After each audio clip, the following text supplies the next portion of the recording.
know, I cannot know. And it doesn't matter, right? At this point that I don't know, enough that Allah knows, and enough that Allah is the beautiful, wise one, from whom everything that is beautiful is happening in my life. And what a beautiful thing that my life is in His hands. Not in the hands of a human being who will wreck it, but in the hand of the one who created the heavens and the earth. And He's asked me right now to trust, because if He exposed me to all the answers, there's no test. Like even Yusuf, did he give him the answers? He didn't give him the answers. Did he give Muhammad ﷺ, Rasulullah, the answers? No. That's the point of trusting. So I want you to reflect on your lives right now. Think of all the problems that you're dealing with and thinking, shoot, am I questioning Allah? Am I distrusting in Him? But they feel difficult. And I'm tired of waiting. I want to go 0 to 60 right now. And Allah saying, it cannot happen, that it's a journey. Can you trust that the setbacks of now are opportunities for better things in the future? That they're meant to be there? Precisely calculated for you? By the one in whose hands is nothing but good? And also, are you dealing with others the same way? How often do we want others to grow and go from 0 to 60 in no time? Parents always want it for their children, right? They want change right away. They don't give their children time to grow. That's how we're wired, brothers. Just think of yourself as a seed. You need time to grow and change. And it's going to be a painful journey. It's not easy. But it's happening for amazing things that are beyond your imagination. Any questions or comments on this? By the way, this is one of the closest names to my heart. Like, Wallahi, because this is life for me. That your life is in the hands of Allah. And He's so beautiful. And He'll do nothing that is ugly or evil in your life. We bring pain to ourselves by our reactions to the things that happen. We essentially start punishing ourselves. So your reaction to your trials right now determines if it becomes a punishment for you or if it's an opportunity for growth. It's all about your reaction. Allah is not demanding much. He says, trust me, just as Yusuf trusted me, just as Rasulullah trusted me, living in that pain, and I'm going to promise you something, brothers. Allah doesn't say, I'm going to give you what you're looking for. Because what you're looking for might poison you. Getting married right now, I remember when I wanted to get married, I always tell people at 16. I was ready. In my head, I was ready. I'm ready. Where is she? Right? Because I'm ready. I swear to you, at 16, I thought I was ready. How foolish was I? Like, was that? Like lunatic. When did I do this? When I got married, like, oh, that's why you delayed me like over a decade, right? But I didn't know. In my little finite mind, I thought I needed that right now. Right? And I had things mapped out and a dream life, and if things didn't conform to them, I'm going to be upset. I feel like I was entitled to these things. Life, welcome to life. Being steered in a very incredible journey. You just don't see the unfolding of it. It's precisely timed. And you're going to learn your lessons to trust. The more that we delay that trust, the more we bring pain into our lives. Remember that lesson. It's up to you. Like, it's your choice. Wallahi, when we gripe and complain, we cannot change reality, can we? Can you change your conditions? You can't. So all we're doing is making yourself more miserable and shutting yourself down and distancing yourself from Allah. And at the end, the same thing will happen. Wow, how intelligent is that, right? So Allah says, ask me. I'm going to bring you blessings. Ask me with trust. But trust me, whether I give you or not give you what you're looking for, trust that it's good. I might not cure you right now for your illness. Might happen in a year. Trust me that it's the best thing for you. I might not give you the job, etc., etc., etc. I might not change your family condition right now. I might still keep your parents and the way they are, and it's all good for you. Be patient with it. That's your test. I will never give you more than what you can handle. But here's what I can give you. And that is given to the believer who trusts in Allah. Guidance while you're dealing with your problems. Healing in your heart. That's what we need. Such that in the midst of your problem, it's all good for you. You're feeling good. You're feeling like, you know what? Alhamdulillah, Allah is equipping me with the energy that I need. And the ability to see in the midst of your problems the good things the presence of Allah in your life. That's guidance. So it doesn't mean the problems or the conditions have to change. It's that Allah is guiding you at that moment. He opened your heart. And I swear I see it all the time. I see people, Muslims, in the middle of their problems becoming so belligerent, angry, discontent with Allah. Their hearts are getting blinded further by the problem because they're choosing. Or I see them becoming stronger and more patient. Allah is guiding them. That's what Allah promises. So we need to ask Allah to guide our thoughts and reactions. Ya Allah, guide me to feel the way that pleases you right now. That my thoughts are aligned with your will. That I'm not depriving myself of your abundance and blessings. It's going to happen. I trust you, Ya Allah, in a manner that is incredible, that I do not understand, and I'm okay with that. Wow, brothers and sisters. I swear to you, if you understand this, that's one of the most fundamental lessons of life, and also one of the most fundamental lessons of our relationship with Allah Azza wa Jal. And sometimes it takes a lifetime to learn it. I'm sharing with you brothers and sisters today. It would pain me to see any of you like taking a lifetime to learn this lesson. And you know how you would know? Look at your own reactions to the problems. See if you're maturing. See how you're reacting right now to your problems. Are you cursing? Are you angry? Are you griping? That tells you you're so immature spiritually. I'm not accusing anyone. You need to learn. And the more that you react this way, the more pain in your life. Think of how you're handling your relationships. Think of your patience. Are you having a beautiful patience, or like one of those, like, I'm patient right now, really, right? That's not beautiful patience. That's actually like, there's nothing you can do, you gotta be patient. One person told Allah one of the wisest things. He said, what can you do in a problem? But be patient. I'm like, wow, that was really simple to phrase, it's powerful. So how about making it a beautiful patience? What is beautiful patience? That I'm content. That I trust it's a good thing despite the pain, despite the confusion, despite the difficulty. And Allah says, I'm gonna already delivered abundance for you that you don't see. It's not gonna happen. It's already happening. It's mysterious. One day it will be unfolded to you. You'll see the connections. You'll see how your efforts, I shared this a couple of sessions ago. Prophet Muhammad ﷺ was rejected by the whole world. The whole world. Imagine the quote-unquote failures. Then Allah shows him something. Jinn listened to him reciting the Quran while he was in pain. And they believed, and he didn't know. As if the message is, come, let me show you. Then Allah revealed to him the surah that said to him, O Muhammad, essentially, Jinn listened to you and heard the Quran and believed in you. And their entire community became Muslim. Can you imagine his reaction? Like, while I was by myself praying, reading Quran, Jinn believed in me? So physically I'm looking at you and no one is everybody's harassing me. So I'm going to give up. Allah says, no, hang in there. Jinn might be believing in you. The ants. You just don't see it. The meaning is that good things are already happening in powerful ways. How many of us can trust in our good deeds that way? That Allah's saying, just plant it, don't worry. Think it, do it. Already powerful things are happening, you just don't perceive them. One day I'm going to unveil to you this reality and you're going to be like, what? How did that happen? I wish I can go back and do more of this. I wish I can go back and be patient. Because, you know, go back to the story of Yusuf. Imagine if Yusuf was not patient. And at the end he becomes this triumphant figure. How would he feel? He'd probably be like, hey Allah, send me back so that I'm patient because this is an amazing end. Right now you're being demanded to trust before it's too late. Because when you see it, you're going to be like, oh, I see why the delays happen, why the changes didn't happen when I wanted them. Oh, can I go back and be patient? Because if you're patient, it's going to be more beautiful later. And you're going to please Allah Azza wa Jal. So how about doing it right now? So again, I pose to you the question, when is that going to happen in our lives? I'm going to tell you, the entirety of our lives are about this lesson.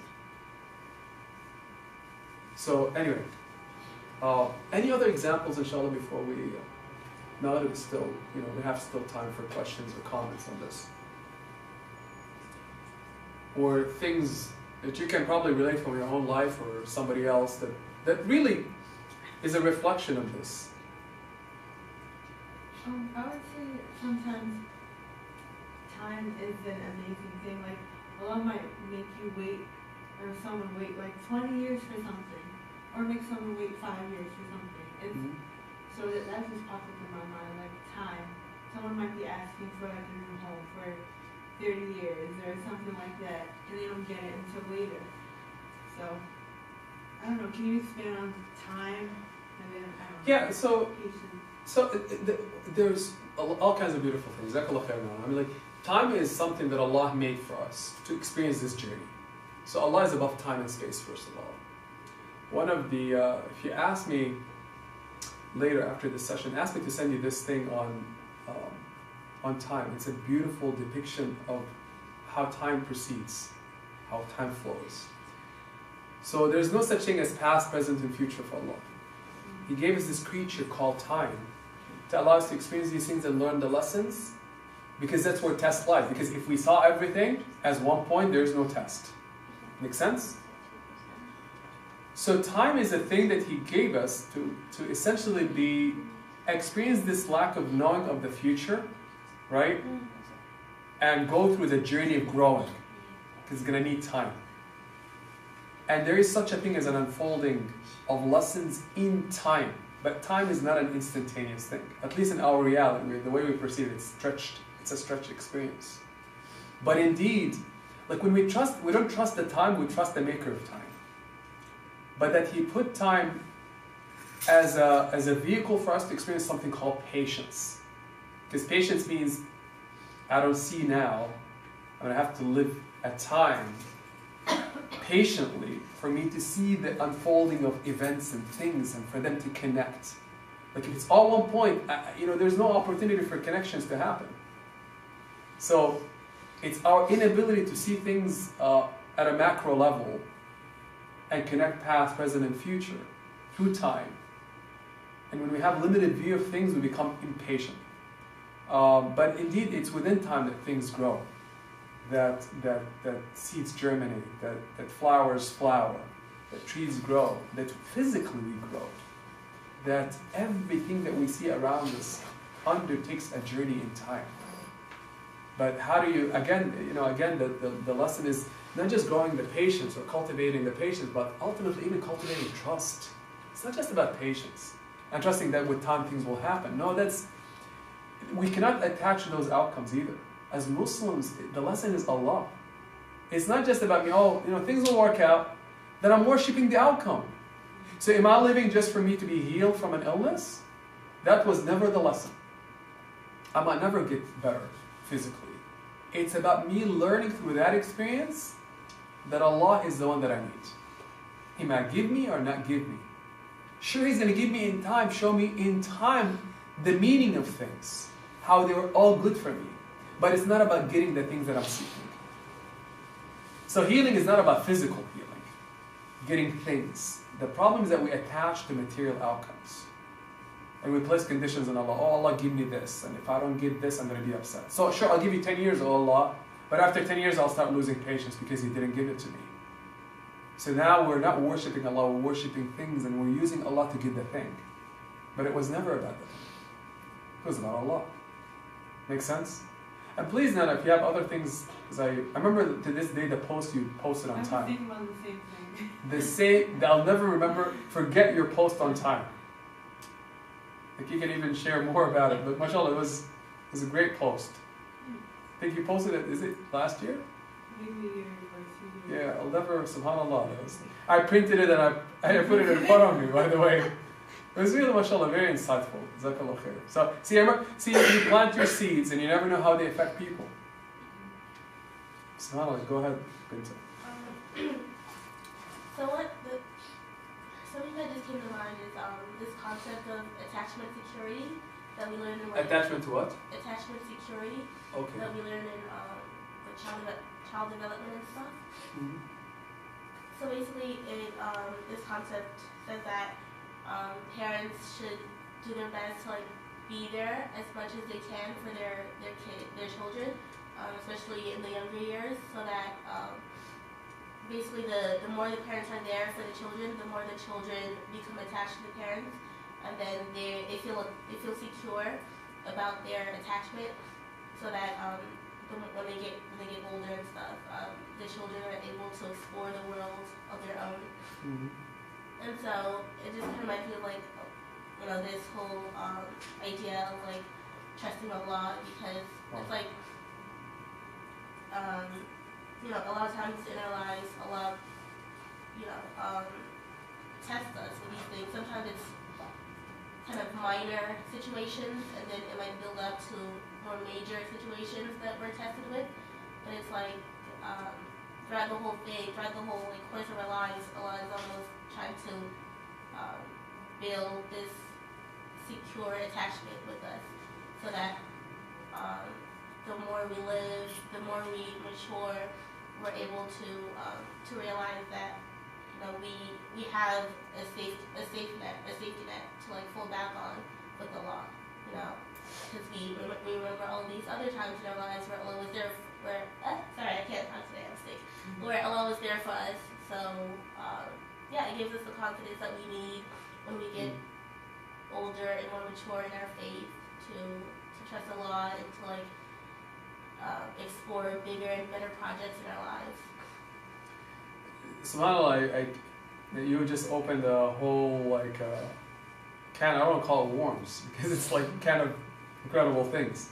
You just linked into something from social theory and psychology into SubhanAllah, something powerful. I actually never thought of it that way. MashaAllah, may Allah bless you for this insight. Attachment theory is powerful. Even physiologically, they say children that don't develop, not because of, it's not the fault of their own, but parents who don't cultivate healthy attachments with their children, these children will never be normal. And their well-being is adversely impacted for life. The brain itself, its development, its even interconnectedness, the regional interconnectedness in the brain, like the brain is multiple regions.